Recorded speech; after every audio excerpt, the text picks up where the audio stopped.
The Trump administration just publicly dismissed one of the most dangerous fighter jets flying today as an inferior product, a cheap alternative not even worth considering. And what happened next might be the most embarrassing wake-up call American fighter pilots have faced in decades. And if you think this is just another political headline, I need you to stop what you're doing and pay very close attention, because what I'm about to tell you involves leaked military documents, real combat exercise results that the Pentagon does not want you talking about, diplomatic threats that could fracture the most important defense alliance in North American history, and a Swedish-built fighter jet that has been quietly humiliating American aircraft in exercises all over the world. And by the end of this video, you are going to understand why the most expensive weapons program in United States history, a program that has cost American taxpayers an estimated $1.8 trillion, is now facing a credibility crisis it may never recover from. So if you're new here, make sure you hit that subscribe button and turn on notifications, because this channel breaks down the stories the mainstream defense media doesn't want to touch. All right, so let's get into it. It all started when the United States ambassador to Canada, Pete Hoekstra, appointed by President Donald Trump himself, went on camera with CBC News and essentially told the Canadian government that if they dared to buy the Swedish-built Saab JAS-39 Gripen fighter jet instead of the American-made Lockheed Martin F-35 Lightning II,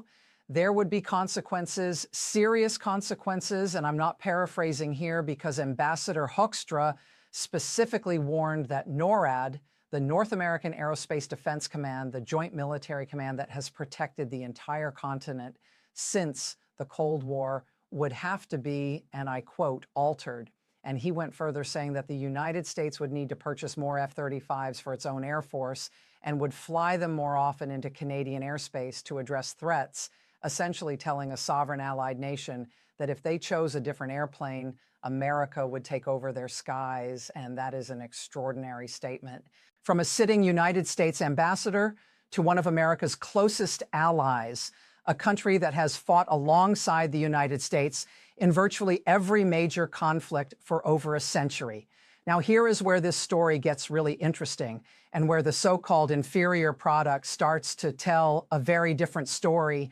than what the Trump administration wants you to believe, because while Washington was busy threatening Canada and dismissing the Gripen as not good enough, the actual combat exercise record of this Swedish fighter jet tells a story that should make every single American taxpayer sit up and ask some very uncomfortable questions about where their defense dollars are actually going. Let's go back to Red Flag, Alaska, 2006, one of the most prestigious and realistic multinational air combat exercises in the world, hosted by the United States Air Force, where the best pilots from allied nations come to test themselves in near-real combat conditions. And in that exercise, the Swedish Air Force brought their Gripens, and they were assigned to the red team, the adversary force, with reduced AWACS support and reduced ground support, meaning they were deliberately handicapped compared to the blue team, which had the full weight of American combat support behind them.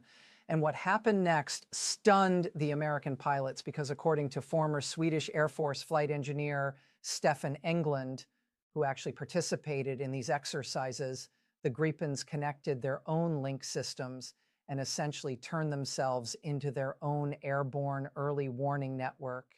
They generated their own battlefield awareness. They avoided all ground defenses. And on the very first day, they scored 10 simulated kills, including taking down a Eurofighter Typhoon, which is one of the most advanced fighter jets in all of Europe. And here is the part that really matters. They recorded 0 losses on day 1. They remained completely undetected, and one single Gripen pilot managed to knock down 5 F-16 Block 50+ fighters during close air combat, 5 American-built F-16s taken out by one Gripen pilot, And throughout the entire exercise, the Gripens never lost a single aerial encounter and never failed a single mission objective. And on top of all of that, the Gripen was the only fighter in the entire exercise that performed every single planned sortie, while other aircraft, including American ones, were sitting on the ground waiting for weather conditions to improve. Now, I want you to think about that for a second, because this is the same airplane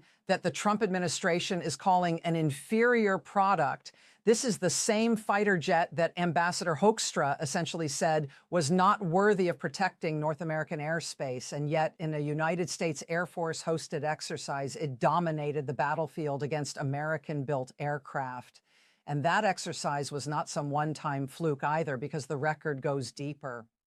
During joint exercises with the Royal Norwegian Air Force, 3 Swedish Gripens went up against 5 Norwegian F-16s, and the results were devastating. 5-0 in the first round, 5-0 in the second round, and 5-1 in the third round, meaning 3 Gripens systematically destroyed 5 F-16s almost every single time, with only 1 single loss across 3 full rounds of combat. And it gets even more uncomfortable for American defense planners, because during exercise Loyal Arrow in Sweden, 3 United States Air Force F-15C Eagles, one of America's most iconic air superiority fighters, were intercepted by a single Gripen acting as an aggressor. And the result was 2 F-15s shot down, with only 1 managing to escape. And even that escape was only possible because the F-15 had a better thrust-to-weight ratio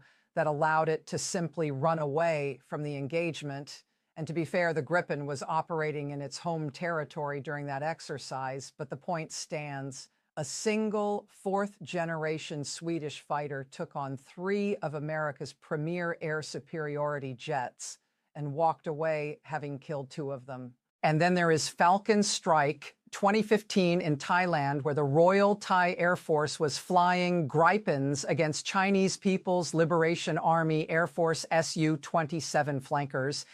And the Gripens absolutely dominated. Thai pilots achieved 41 simulated shootdowns against the Chinese fighters while losing only 9 Gripens, and 88% of those kills were achieved from beyond visual range at 19 miles or more, demonstrating that the Gripen's sensors, radar, and missile integration are genuinely world-class.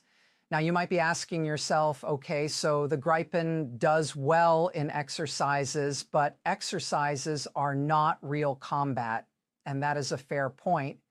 But here is what makes the Gripen story so compelling, and why the Trump administration's dismissal of it is so tone-deaf, because the real genius of the Gripen is not just that it can fight, it is how it fights and what it costs to fight with. The Gripen was designed from the ground up by Sweden, a small nation that knew it could never outspend Russia in a potential conflict. So instead of building the most expensive fighter possible, they built the smartest one, a jet that can operate from 500-meter strips of public highway, that can be turned around, rearmed, and refueled in under 20 minutes by a small team of conscript mechanics, not highly trained specialized technicians working in climate-controlled hangars,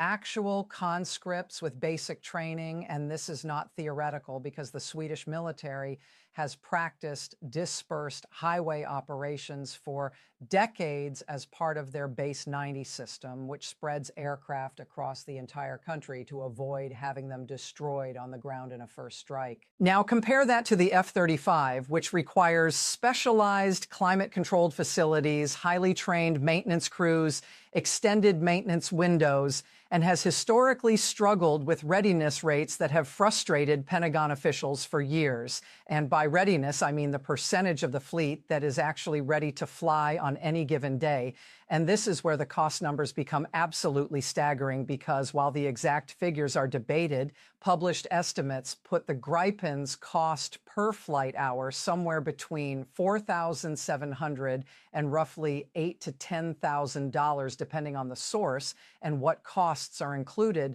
while the F-35's cost per flight hour has been estimated anywhere from about $30,000 to over $40,000 per hour. And even if you take the most conservative estimates that are generous to the F-35 and skeptical of the Gripen, you are still looking at a fighter jet that costs several times more per hour to fly. And over a 30-year service life with hundreds of thousands of flight hours across a fleet, that cost difference adds up to tens of billions of dollars, billions with a B. And that is money that is not going to pilot training, not going to readiness, not going to actually keeping aircraft in the sky where they can defend the nation. And this is not just some theoretical concern, because the F-35 program is the most expensive weapons acquisition program in the history of the United States military, with a total estimated lifetime cost of approximately $1.8 trillion.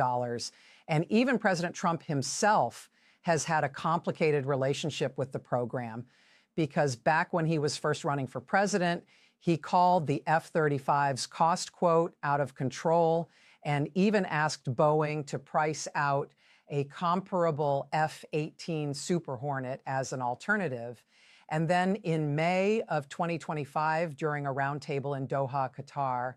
Trump surprised the entire defense world by publicly criticizing the F-35's single-engine design, saying he doesn't like single engines and suggesting that a twin-engine replacement he called the F-55 was in the works. Comments that left former Air Force Secretary Frank Kendall, quote, mystified, and had aviation experts wondering if the president was freelancing about aircraft programs that don't actually exist. And even Elon Musk, one of Trump's closest allies, has publicly dismissed the F-35 as inferior to drone swarms, a claim that defense analyst Richard Abulafia called a complete fantasy. So you have the president himself criticizing the F-35, his closest tech advisor calling it obsolete, and yet his own ambassador is out there threatening America's closest ally for daring to consider an alternative. And if that contradiction doesn't bother you, then I don't know what will. Now, let me tell you what is happening on the global stage right now,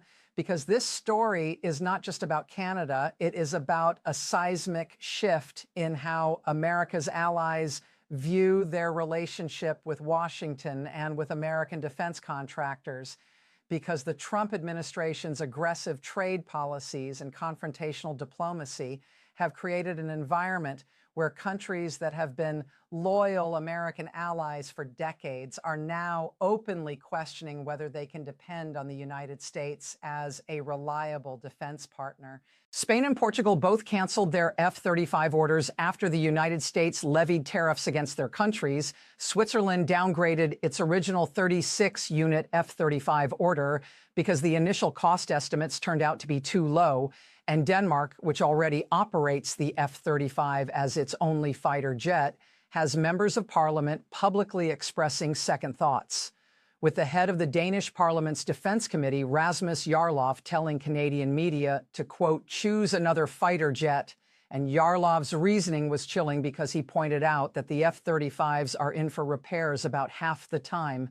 and that the Americans have all the power to destroy Denmark's entire air force simply by shutting down parts supplies. And that is an elected NATO allies defense committee chairman publicly warning another country not to buy American because of the leverage it gives Washington. Meanwhile, Colombia signed a multi-billion-dollar deal for 17 Gripen E and F aircraft in late 2025. Brazil has 36 Gripens on order and is negotiating for more with local assembly by Embraer. Peru is planning to purchase 24 Gripens, and Saab is offering Canada a package deal of 72 Gripen E and F fighters, plus 6 GlobalEye airborne early warning and control aircraft, a deal that Saab says would create 12,600 jobs in Canada. And here's the part that the Trump administration really does not want Americans to know. The United States might actually have the power to block Canada from buying the Gripen, because the Gripen E is powered by a General Electric F414 engine,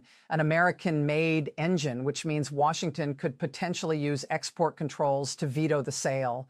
And there are already reports that Trump administration officials have privately said the United States would not allow highly classified data to be shared over a network where the Gripen was present, essentially threatening to cut Canada out of the NORAD intelligence sharing system if they buy the Swedish jet. And if you are an American taxpayer, you should be asking yourself whether using that kind of coercive leverage against your closest ally is really making America stronger, or whether it is driving allies into the arms of competitors and undermining the very alliance system that has kept America safe since the end of World War II. Now, I want to bring this back to what actually matters from a pure military capability standpoint, because at the end of the day, what should matter most is whether the men and women who fly these aircraft are getting the best tool for the mission. And while the F-35 is undeniably a technological marvel with genuine fifth-generation stealth capabilities, advanced sensor fusion, and networking abilities that no other fighter in the world can match, the question that defense planners are increasingly asking is whether all of that technology matters if you can only afford to fly the jet for a fraction of the hours you need to maintain pilot proficiency.